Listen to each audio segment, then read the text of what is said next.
what do we got to do? We got to b'dikas chametz. So first of all, you got to clean. You have to clean your place, whatever you live in, whatever it might be, however you might describe the place that you live. There's a very simple question. I don't know if you're aware of what goes on with regards to cleaning for Pesach and b'dikas chametz, having to search for the chametz is anything leavened on the night before Pesach.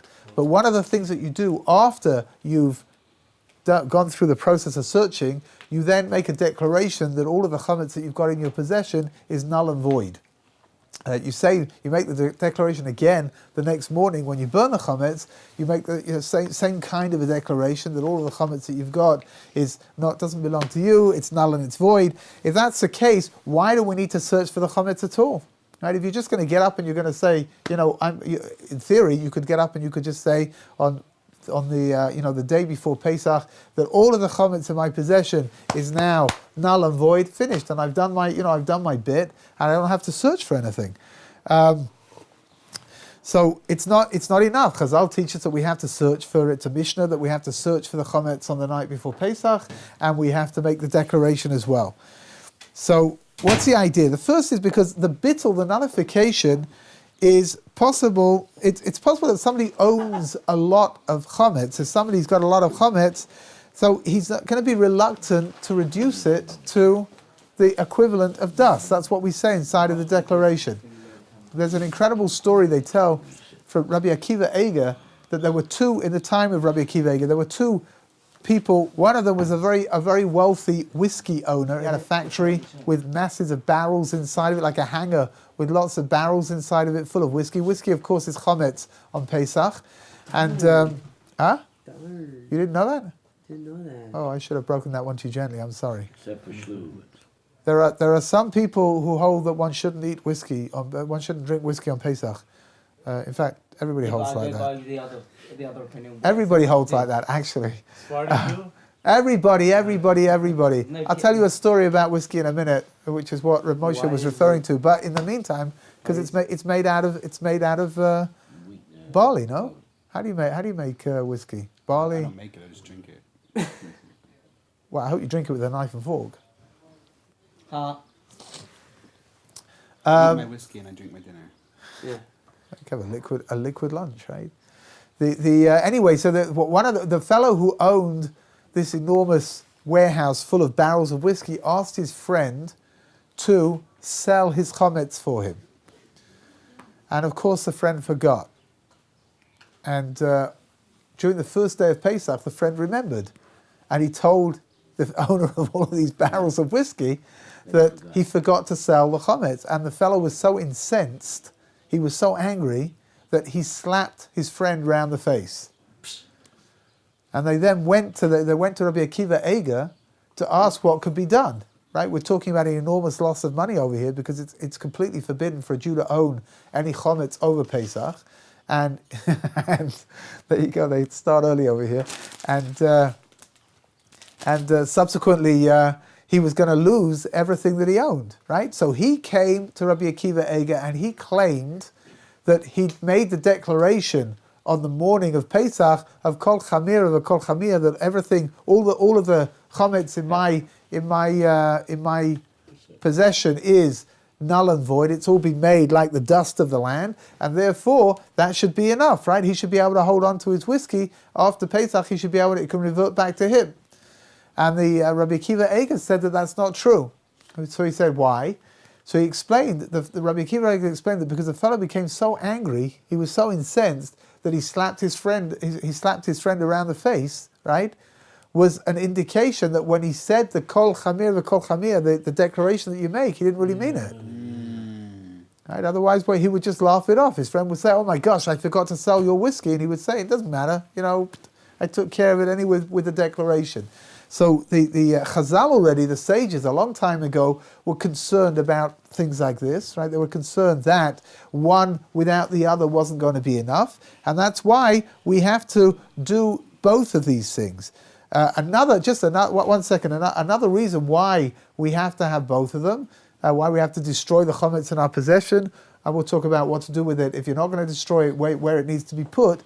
But if one of the reasons was because we eat chametz all year round, right? And if a person on Pesach comes across a piece of chametz, say you come across a giant rogel in in your room somewhere, you happen to move some of the mess that's piled up everywhere, and you find a giant rogel underneath over there. So what during the year, what do? During the year we eat chametz. So there's a chance that a person will forget, and they'll eat chametz even though it's Pesach. They'll eat chametz as well, right? So subsequently we need both. Yeah. 2 questions. Number 1, You say let's that say one. you're staying in a hotel, Okay. right? Do you have to clean the hotel room for Pesach and your house at home for Pesach?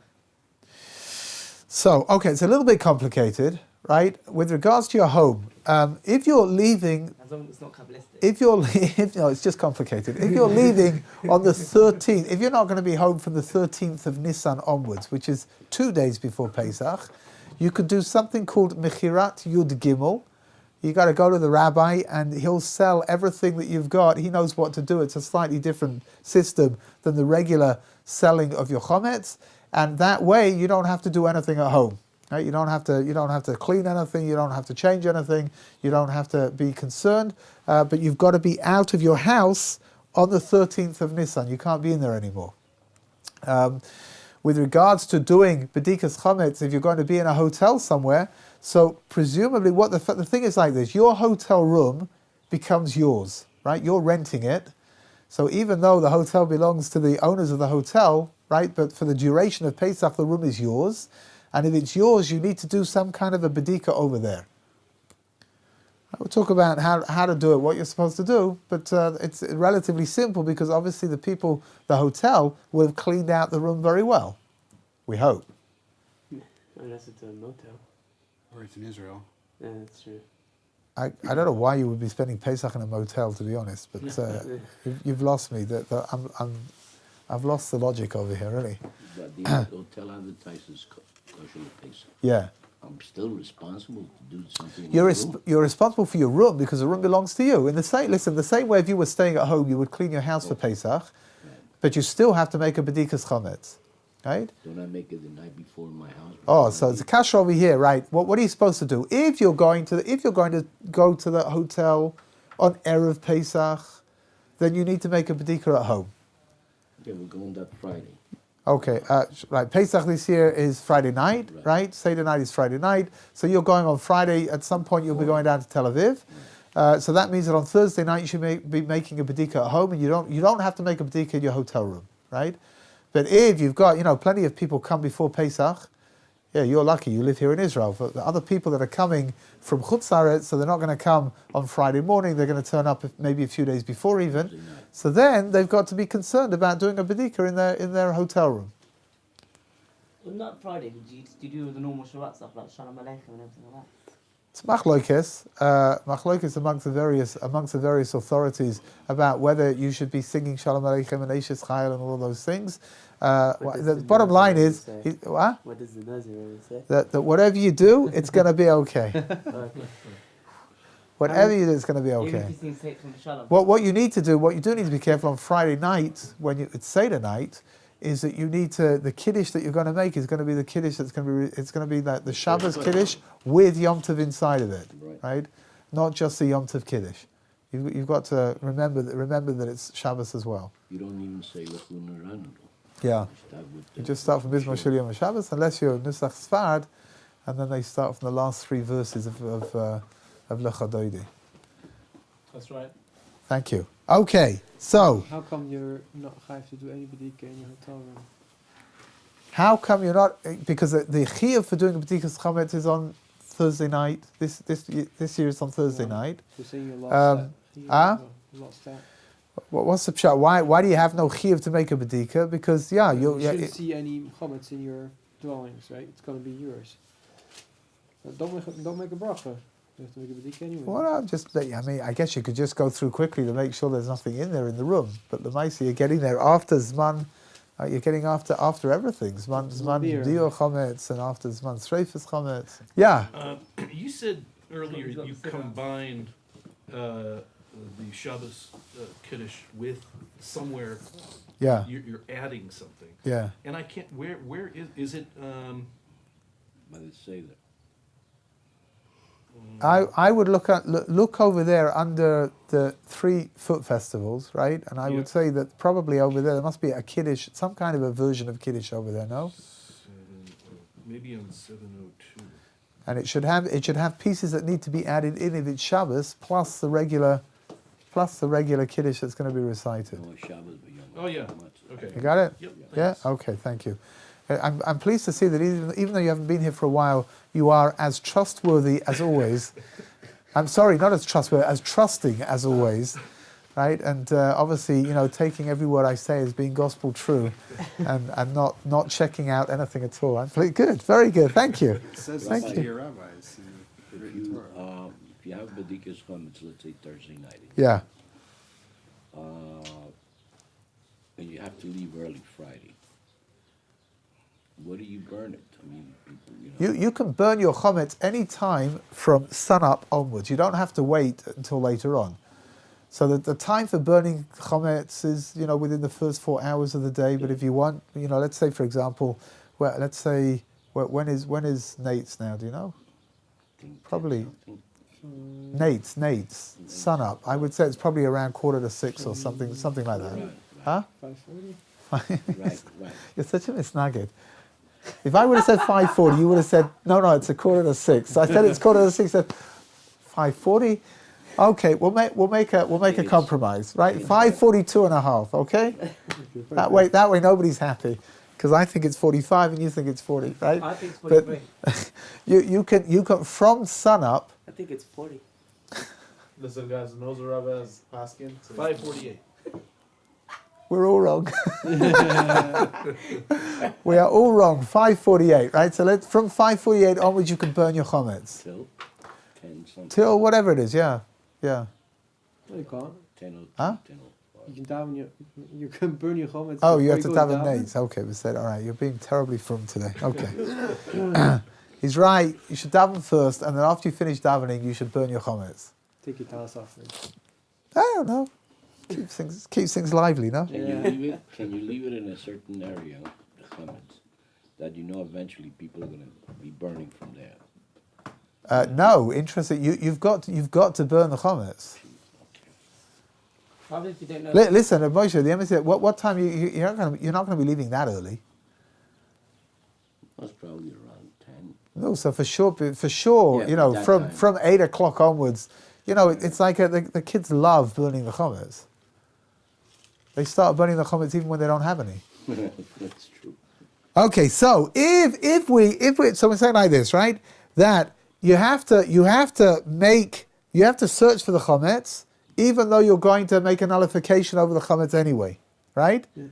So the question is then, why can't we just not search for the chametz and not make the nullification?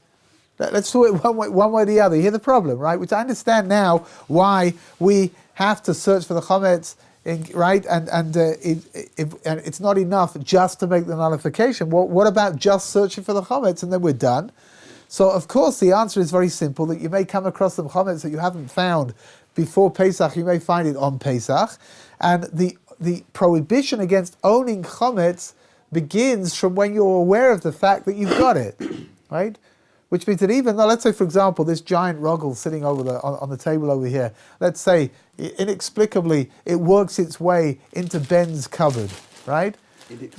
Inexplicably. Which of course, it's difficult to believe, actually, because he seems to take care of this stuff very early on each morning. So, whatever. But let's say, for example, that it ends up in his cupboard and he finds it on Pesach, that the prohibition for owning chametz has now begun from the moment that you... Right, from the moment that you found that enormous rogel. What if I struck a match and threw it in there? Into the ruggle?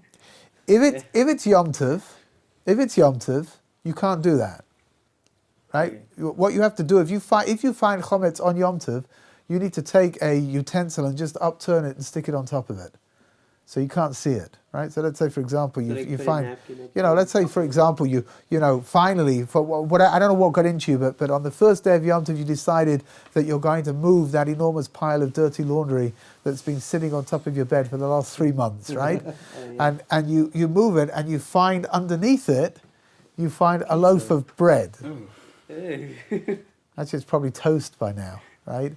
No, it'd just be Hot hunk of toast. mold. Good, okay, that's healthy. It's penicillin. It's good for you, right? What if you're not sick? So there are two options over here. The first option is to make yourself sick in order to be able to have it, and the second one is to eat it and then make yourself sick from eating it. Oh, yeah. Oh, Yeah.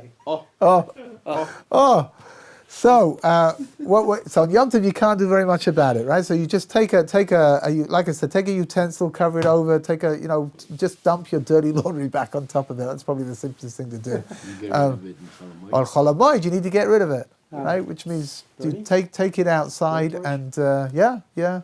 I mean, it depends what it is, right? flamethrower. Again, it really depends what it is. If it's something of considerably difficult to get rid of, then you need to do more with it than just try to put a match to it. Can you use like a lighter fluid? Yeah. I tried burning chametz once with whiskey, and it didn't do anything. It was In the movies, you can burn whiskey. yeah. I don't know. Perhaps I should have used aftershave. I once had a friend whose parents went away, and they came back with there used to be an aftershave called Paka Raban, which was very popular with the teenagers because it smelled like the inside of a garbage can actually, and they came back with a great big thing like this with a spritzer on top, right? To what's it called? To spritz it out. And there's a Rabbi. And we were in camp, and I remember that we were terribly wicked and evil. And somebody wanted to see whether this stuff was flammable or not, so they pressed the thing and they put a match to it, and it just lit. It was mamish like a little blowtorch, and we were intrigued. This was like fascinating. What we weren't aware of was you watched that the level was just like dropping down. You could watch it go down as it was being burnt up until this fellow came into the room, and he wasn't very happy. I don't know why. Personally, I think we did him a favour because the stuff didn't smell so great. But anyway, that's got very little to do with Pesach, but I'm sure we could tie it in somehow. You go back again to cleaning the room. In about 5. Yes, you need to clean your room. Huh? Well done. No, then clean the room for Pesach. How do you do it? How do you do it? You've got to go through your stuff. You've got to make sure that you've got no obvious pieces of chametz.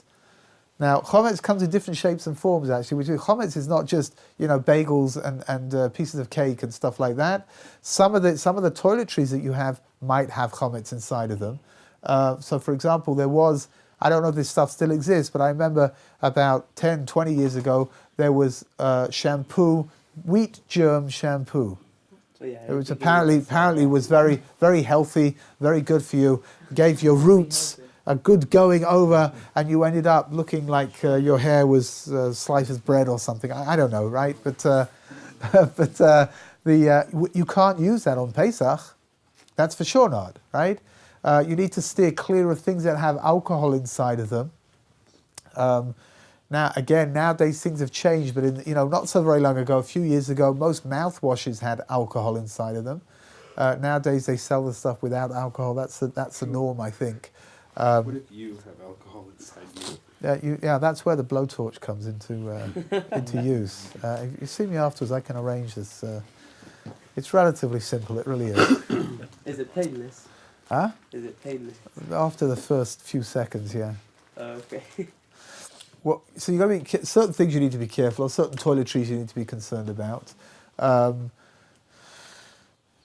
of the things that you're concerned that might be chametz should be put into a specific place in your room, which means don't leave them just lying around all over the place, but gather them together, put them onto a specific shelf, perhaps in your cupboard, and then when you come to whoever's taking care of selling the chametz over here, so you tell them that my chametz is sitting on the shelf, the third shelf down in my bedroom, and then they'll know that when they come to sell that's what they're selling. Now, you don't have to sell your entire room in order to take care of your chametz. You just got to take care of the chametz itself. How about, let's say cookies, package? Okay, let's say cookies. Everybody, say cookies. Cookies. Can you be part of that? And I'm going away. Can I make everything? So it's better not to keep mamish chametz right? It's better. Is it permissible? It's okay. It's That not. It's makes not it- again. Making a whole bomb and hefker anyway. Some people are careful not to eat any chametz that's been over Pesach, right? What's called chametz she'over over Pesach. If it wasn't sold, it's completely prohibited, and if it was sold, then it's okay, right? But again, I don't think it's a great idea to leave cake and cookies and package. but I'm saying I don't think it's a great idea to leave them over Pesach. It's a good opportunity to tell your wife that we really need to finish them all. You know, this is She's going to tell me, get rid of it. good. Okay, so here We it's can a help you. mitzvah. Take it to your Arsenal friend. It's I a don't know mitzvah. if It's a we mitzvah. have that much, but I'm thinking. What friends? Whatever, however many you've got more than me. It's fine, really. I don't know about that. I do. We're your friends, Rabbi. don't we? Exactly. Yeah. It's a yakris to sell chametz mamash to show that it's a proper sale. Yeah. I mean, look, the sale is a sale. That's for sure, right? I've never come across anybody who deliberately leaves over mamish chametz in order to eat it after Pesach. When all is said and done, though, the emes is like this: the chances are that you will be eating chametz that has been over Pesach, that's been sold and been over Pesach. When you go to your makolet after Pesach and you want to buy noodles, noodles have an incredible shelf life, right? So they're there they're probably good for a couple of years or something. So when you buy these noodles, they've probably been over one Pesach, if not two, right? Certain other things that have got a very long. Huh? Glad you got it thrown out also. No, I mean, again, I'm telling you like this: noodles Cakes I can understand. Noodles is chametz, right? Right, but If you're not bothered by having chametz that's been over Pesach, you've sold it, right? But if it doesn't bother you, then for sure you can hold on to it. Some people are careful. I know that in my house we're careful to get rid of everything, and it's great because by the time we get to sort of like the last 5 days before Pesach, there is nothing to eat in the house. Because there's nothing Pesach here, huh? You mean that you've left in your house accidentally? Yeah, so no, not accidentally. Let's say, for example, you've decided that you're going to sell, you've got your foodstuffs that you want to sell before Pesach, right? And inside of your foodstuffs, you've got things they're mamish chametz, they're really chametz. So, for example, noodles, or like you were talking about, biscuits or cakes. So fine, good, right? It's good. The sale is a good sale. It's a perfectly legitimate method of taking care of your chametz. I'm just saying that some people are careful not to do that, and some people are not bothered by it. Yeah.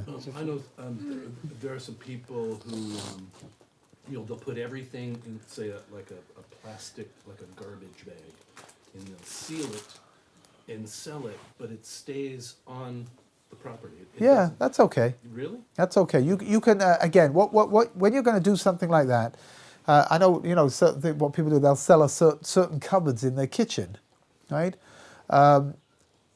So you just when you come to sell your chametz to the rabbi, you've got to tell him that he'll ask you, right? But he'll say, is the chametz in places where there are signs, right? It's clear that this is where chametz is. So we print up signs which says chametz on it.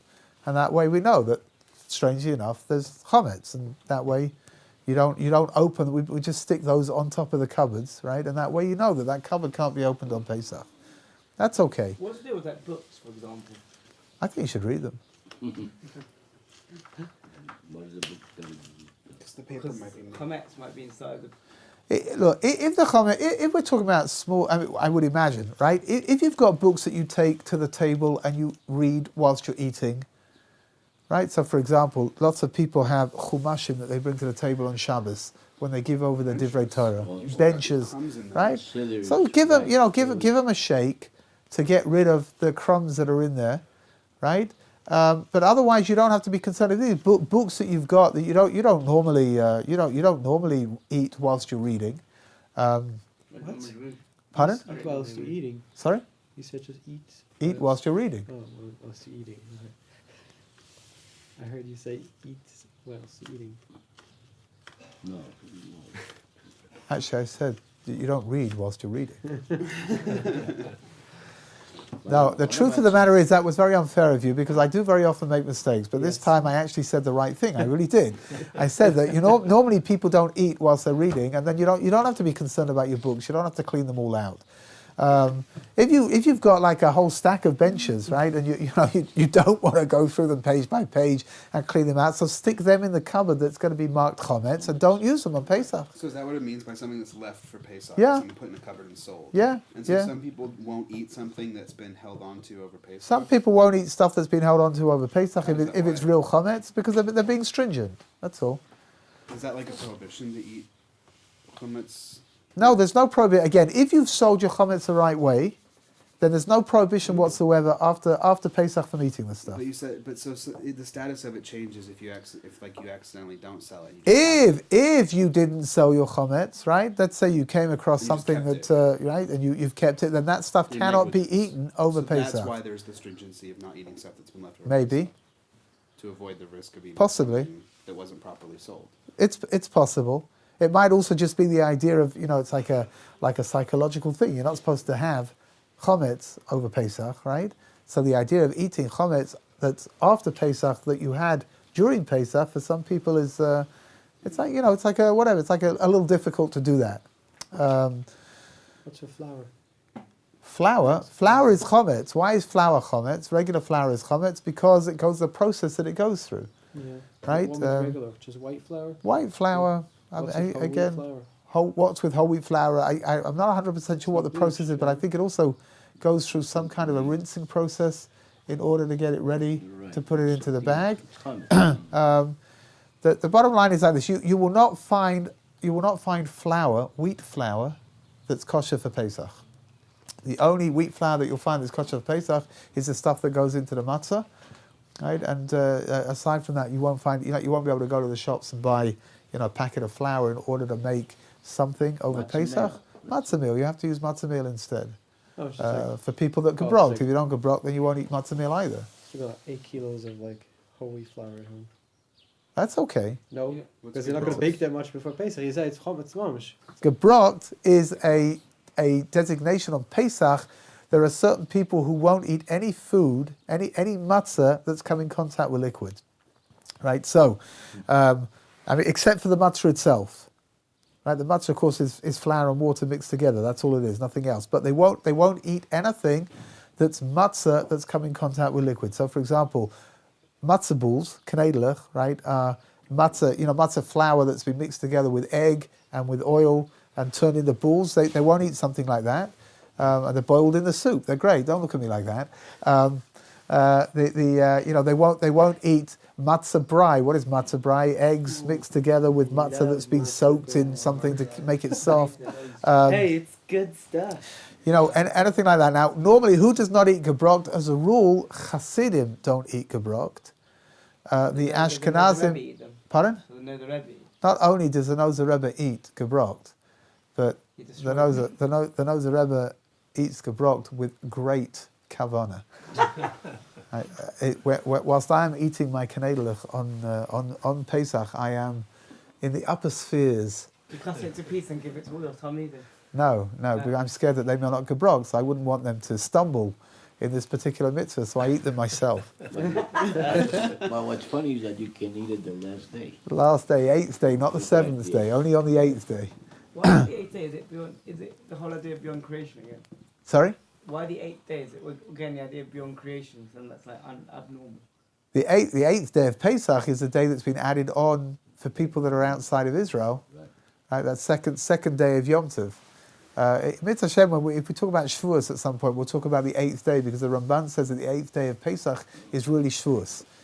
Now we'll talk about that. That for sure ties into the idea of being above nature, l'mala min hateva. One more thing. Let's say that I'm staying with my family. For now. Yeah? One more thing for now. Yeah. Good. Yeah, you made it sound like it was a definitive, one more thing. For about a minute. Okay. Let's say I'm staying with my family and theoretically Pesach finishes on a Friday because we only keep one day because my grandparents have like a house here and then we Okay, stay at the house. good. There's nothing that can Let be me done finish. this year. Let me finish. And then on that Friday that Pesach finishes, Yes. my mum thinks to herself, great, let's bring out the Chametz. Yes. What do I do? You get out a machete and you run amok. You cut down as many people as you can in the house to avoid this from happening. No, really, what do you do? Okay. Oh, okay. Well, the other alternative is that there's nothing you can do about it. This year, Yom Tov runs into Shabbos, which means that the end of Yom Tov, it's already Shabbos before Yom Tov ends, right? You've got like this overlap, right? Which means like this, that you cannot put away the Pesach stuff, and you cannot have Chametz until after Shabbos has gone out, which means that we are all going to be keeping an extra day of Pesach, which is terrific, right? Because it's an opportunity to carry on eating more matzah, Out of right? Eretz Yisrael, you have 2 days anyway. In Eretz Yisrael, outside of Eretz Yisrael, I have 2 days anyway. But here in Eretz Yisrael, this year it's one of these little anomalies because Yom Tov finishes on Friday, and it's going to run into Shabbos. So really, Shabbos, it's not Pesach, but we're still going to be in no Chametz mode, and there's nothing your mother can do. You should tell her that she should just hold off, and tell her, please tell her, Mummy, I promise, Bli Neder, that on Motzei Shabbos I will turn the whole kitchen back into regular Chametz mode. I'll do it all by myself. I swear on the lives of my dead, antecedents, who I don't know why you swear on their lives if they're dead already, but whatever. Yes, Bli Neder. You can say this, but I'm not saying this. No, I'm not going to clean your house. I'm not cleaning your kitchen. Rabbi, on time of... Oh, hold on, just 1 second. Sorry, it's important. But what's the part of the problem over here is that when you come and you sell your chametz, right? The chametz can't be bought back until after Pesach, which means it's I mean, just aside from the chametz issues over here, there's also the sale issue as well, which is a problem. Right, something you've got to be careful about. Or the guy just releases he releases it. Normally, what's built into the contract is that if the non-Jew that the chametz is being sold to wants to come in through between these dates and these dates, then he can come and take his chametz. And if he doesn't, then afterwards it reverts back to the owner. After that date that it's going to revert back to the owner, it's going to be after Shabbos, not before. So Motzei Shabbos. Motzei Shabbos, you don't have to do After anything. Havdalah. You don't have to do anything on Motzei Shabbos. You've made Havdalah, and now the chametz that's in your possession is going to revert back to yours. You haven't done a thing, right? The rabbi's taking care of everything. He's not taking care of changing over your kitchen. That's something you have to do yourself. That was my next question. What time, let's say the rabbi has to wait for the guy to say, okay, I'm giving it back to you. Yeah. For some reason or other, he can't find the guy. What can you do as an individual? Burn it all. No, nothing. I mean, the evidence is like this. I don't think the way that most of these things are built, the way that they're written, is that the non-Jew has the rights to your chametz up to a certain time. Right? When that time passes, then he's lost his rights to come and take the chametz. You understand? It's like this. The contract is written like this, that the chametz belongs to the non-Jew for a specific amount of time within which he can come and take it. That's one of the reasons why your chametz has to be in places which is designated, where you can see the signs, so that if the non-Jew wants to come into your home and take his chametz, he's got to know where it is. Does that ever happen? No. I can't for the life of you. What's the pshat? Pshat's like this: if the chametz comes and takes your non-Jew, What? Yeah. I did that just for you. If the non-Jew comes and he takes your chametz, he triggers off the sale. Or the security alarm. I would imagine at this point you'd be more concerned about the sale than the security alarm, actually. You understand? Which means he's going to trigger off the sale from the contract, which means he now owes you for what he's taking. He hasn't bought your. I don't know what. He buys the rights to buy it. Yeah, I don't know what there are probably in commodities there are probably words for this, like buying short and selling long. I don't know what it is. But he's selling it though. Because he's buying. He absolutely has the right to buy your chametz. That means he hasn't bought it yet. Yeah, for sure he has. He signed a that means contract he hasn't sold it. that you've got. Let's say you've got a period. Something. You've got a period of 8 days within which a deposit is put down, right? And you've got a period within 8 days within which you can pay the difference and take the chametz.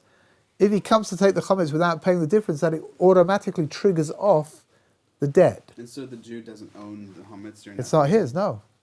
It belongs to the whatchamacallit, to the non-Jew. And then if the non-Jew doesn't exercise his right to buy, then at that point it reverts back to the ownership of the of the Jew.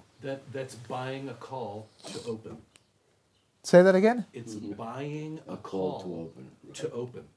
Okay, whatever that means. You're buying a call to That's open. the financial way of saying it. Yep. Just by the way, if anybody over here who's interested, whiskey is chametz, which means that whiskey needs to be sold. Vodka. Right? Is bourbon? Most vodka is made out of wheat, which means it needs to be sold as well. Bourbon, I imagine, is probably made with exactly the same ingredients as it's made from The whiskey, big right? thing is the Slivovitz. Slivovitz is not. Yeah, that is. There are great. lots of different liquors. Ben, don't look so concerned. There are lots of alcohols that you can drink on Pesach. There are just some that you can't. That's all. Right? You okay? I think we've lost him. Ben, it's going to be okay. It's only 8 days. It's fine, really. You'll manage. You might go into shock. Is there a time limit? If, let's say you don't know when you can start eating chametz. Let's say I'm giving you like Motzei Shabbos, or you can start. Again, taking in theory, once Yom Tov has gone out and you've made Havdalah and the candles come out, the stars have come out, then that's it. It's not Yom Tov anymore. Which is if you are desperate. But the contract is still with the rabbi and the. So again, normally what will happen is either the rabbi will tell you that, for example, he'll tell you need to wait a half an hour after Yom Tov goes out. When you got to sell your chametz, that's what he'll normally tell you. For you, you don't have to worry at all, because by the time you come back, for sure everything will have been taken care of, right? You're traveling back from Tel Aviv to Yerushalayim. That's going to take a while, right? So you're okay, right? But for everybody else, you're coming back after shul. So the rabbi would normally tell you that you've got, I don't know, like I said, like a half an hour. Wait a half an hour after the time that Yom Tov goes out in order to make sure that everything's been taken care of. Some people are careful to finish up their whiskey. I'm not kidding now. Some people that don't like to keep chametz over Pesach, they're careful to They're careful to drink up their whiskey before Pesach begins. Other people are happy, they'll put it into the cupboard that says chametz on it, and then afterwards they'll take it out and they'll be happy to drink it after Pesach. You bring it to Or Sameach. Or you could bring it into Or Sameach and you can give it to Ben and he'll take care of it. He will look after it. He will internalize the inner dimension of the bottle. I have my mother always used to tell over the story. I've told this story many times. It's a real funny story. My mother had an uncle who used to start his day with a cup of whiskey. Every day. Like a cup like this. Now, I'm not talking about a little shot thing. He wasn't a wimp. He was a man. Right? Time. Huh? Fourth time I've heard the story, but I love it still. Good, okay. Mitzvah Hashem, in the 5th and the 6th, you'll carry on loving it too. 300 from last year. Oh, that's right. We got another, 396 to go or something. But anyway, so he used to start off his day with a cup of whiskey, and he used to on Pesach. He used to suffer because he didn't have his normal beginning to the day, right? So my uncle, the first year that he went to yeshiva in Montreux in Switzerland, and he came back with a bottle of Slivovitz, which is plum. It's called plum brandy. Ooh, I love plum brandy. Actually, It's like fermented plum wine. It's like 3 gazillion %. It comes in reinforced glass bottles. This stuff is like you could run your car on it, right? This is like it's but pure. it's great. Well, good. Anyway, more than the chametz they can. the whole family used to go away for Pesach together to some hotel in England somewhere. And anyway, my mother said that the first morning of Pesach, the whole hotel was woken up by this fellow screaming, "He's trying to kill me! I'm going to die!" Because he'd taken his regular amount, but it was Slivovitz, and it wasn't whiskey, and Slivovitz is twice as powerful as whiskey is. Okay. So, yeah, you can drink Slivovitz on. Oh, look, Ben's finally laughing again. That's good. He's smiling again. That's good. You can. How long does it take to make? Slivovitz. Like it's Quite sounds a like celery. while, just go because buy you it. have to ferment the plums. That takes. My father used to make it, like right after Hanukkah they started including wine. wine as well. My aunt told me that she remembers that her grandparents used to make raisin wine for Pesach. She said that there are certain smells that like trigger off. Apparently, it's pretty pungent, and he used to do this in his, in the cellar of his house. And if the door was left open, the whole house would fill up with the smell of this fermenting raisins, and it was. She said it was pretty horrible stuff, but she said the smell was fantastic. So. What can I tell you? How did we get onto that? I really can't remember. I just don't. Anyway, whiskey. plum brandy. Yeah. Yes. Well, we should start a political party, right? The plum brandy party. Every person should have at least one bottle of plum brandy a week. We'd probably get elected. We'd probably win all 120 seats in the Knesset, actually. Huh? What about the No. The Nozer Rebbe doesn't get involved in politics. He's above politics. Anyway, we're going to stop over here.